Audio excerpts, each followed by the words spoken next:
السلام علیکم۔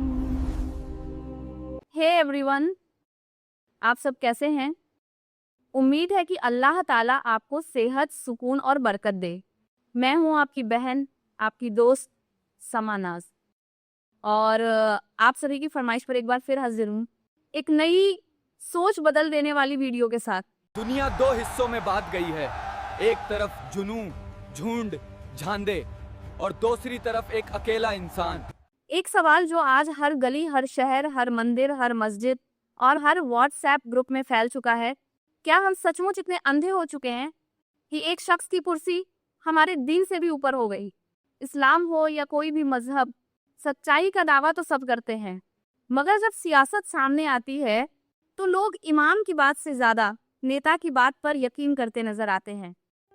آج ہم ایک ایسی داستان سنیں گے جسے سن کر چاہے ہندو ہو یا مسلمان، ہر انسان سوچنے پر مجبور ہو جائے گا۔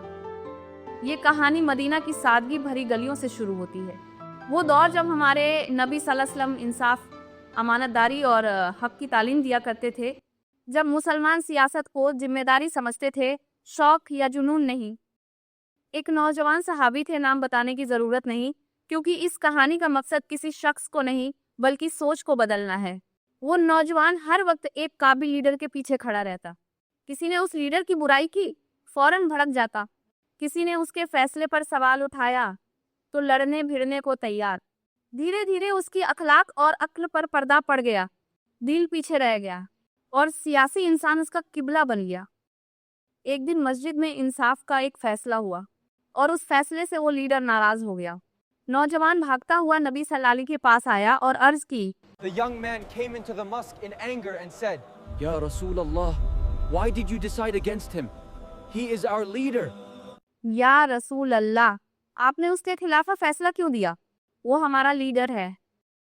مسجد میں سناٹا چھا گیا، لوگ سوچ رہے تھے اب کیا ہوگا۔ نبی صلی اللہ علیہ وسلم نے اس نوجوان کی طرف نگاہ فرمائی اور صرف ایک جملہ کہا، چھوٹا سا جملہ لیکن سیاست کی دنیا کے لیے بجلی کی طرح گرا۔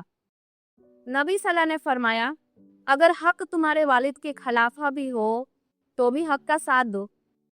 مسجد میں خاموشی، نوجوان کا چہرہ پیلا پڑ گیا۔ مطلب صاف تھا، اسلام کسی بھی انسان کو معبود نہیں بناتا، نہ کسی لیڈر کو غیر غلط مانتا ہے۔ اسلام صرف اور صرف حق کا تابع دار ہے، انسان کا نہیں۔ نوجوان سمجھ گیا، وہ سیاست نہیں کر رہا تھا بلکہ اندھی پیروی کر رہا تھا۔ نبی صلی اللہ علیہ وسلم نے اسے جھڑکا نہیں بلکہ نرمی سے انصاف کی تعلیم دیتے ہوئے کہا، جو انسان حق چھوڑ کر کسی آدمی کا ساتھ دیتا ہے وہ ظلم کا حصے دار بنتا ہے۔ نوجوان کی آنکھوں سے آنسو بہہ نکلے۔ اس نے عرض کی، یا رسول اللہ، مجھے معاف کر دیجیے۔ One sentence of the Prophet changed his life. اگر حق تمہارے اپنے باپ کے خلاف بھی ہو تو حق کا ساتھ دو۔ میں نے لیڈر کو حق سے اوپر سمجھ لیا۔ نبی صلی اللہ علیہ وسلم مسکرائے اور فرمایا، حق پر قائم رہو، لوگ بدلتے رہتے ہیں۔ آج کا دور بھی اسی نوجوان جیسا ہو چکا ہے، نام بدل گئے، جھنڈے بدل گئے، مگر عادت وہی، اندھا تعاون، بلائنڈ سپورٹ۔ لوگ پارٹی کے لیے لڑ پڑتے ہیں، لیڈر کے لیے دشمنی مول لے لیتے ہیں، مگر جب پوچھا جائے اسلام کیا کہتا ہے تو زبانیں خاموش ہو جاتی ہیں۔ اور حق بات یہ ہے، اسلام سیاست سے منع نہیں کرتا مگر اندھے تعاون سے ضرور منع کرتا ہے۔ کسی شخص، کسی پارٹی، کسی قوم کو اتنا اوپر مت اٹھا دو کہ حق کی پہچان ہی مٹ جائے۔ اسلام کا سنہرا اصول بہت آسان ہے، جہاں انصاف ہو وہاں تمہارا ساتھ ہو، چاہے وہ تمہارے اپنے لیڈر کے خلاف ہی کیوں نہ ہو۔ اگر کوئی مسلمان حق کو چھوڑ کر آدمی کا ساتھ دے رہا ہے تو وہ سیاست نہیں، اپنی عقل کا قتل کر رہا ہے۔ اگر تم چاہتے ہو کہ ہمارا سماج، ہماری امت اور ہماری سیاست بہتر ہو تو ایک آسان سی سنت اپناؤ، حق کا ساتھ دو، آدمی کا نہیں۔ اگر یہ داستان تمہیں سوچنے پر مجبور کرے تو کمنٹ میں صرف ایک لفظ لکھنا، حق۔ دوستوں، آپ سب میرے بھائی اور بہن ہیں، میری آپ سے گزارش ہے کہ میرا ساتھ دیتے رہیے تاکہ میں اسی طرح آپ کے لیے بہترین ویڈیو بناتی رہوں۔